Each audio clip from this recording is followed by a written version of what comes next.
রাসূল সাল্লাল্লাহু আলাইহি ওয়াসাল্লামকে কবরস্থ করার পর ফাতিমা রাদিয়াল্লাহু তাআলা আনহা কান্না বিজড়িত কণ্ঠে কোন সাহাবীকে বলেছিলেন রাসূল সাল্লাল্লাহু আলাইহি ওয়াসাল্লামের উপর মাটি নিক্ষেপ করতে কিভাবে তোমার আত্মা শান্তি পেল?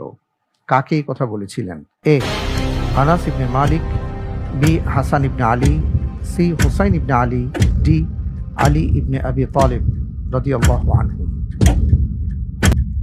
ব্ল্যাক চাচ্ছি কোনটি? 50-50 চান্স। 50-50 চান্স দেয়া হোক। জি, option A Anas ibn Malik, option B Hasan ibn Ali রাদিয়াল্লাহু আনহুমা। আল্লাহর উপরে ভরসা করে উত্তর হিসেবে বেছে নিচ্ছি option B, Hasan ibn Ali রাদিয়াল্লাহু তাআলা। হাসান ইবনে আলী। ফ্রিজ করা হোক option B Hasan ibn Ali রাদিয়াল্লাহু তাআলা আনহু।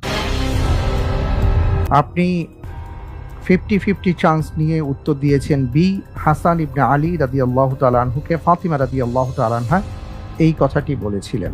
আপনি যে উত্তরটি দিয়েছেন আপনার উত্তরটি সঠিক হয়নি। আলহামদুলিল্লাহ। আনাস ইবনে মালিক রাদিয়াল্লাহু তাআলা আনহুকে মূলত ফাতিমা রাদিয়াল্লাহু তাআলা আনহা এই কথা বলেছিলেন যখন তিনি বললেন আল্লাহর রাসূল সাল্লাল্লাহু আলাইহি ওয়াসাল্লামকে তারা সমাহিত করে এসেছেন।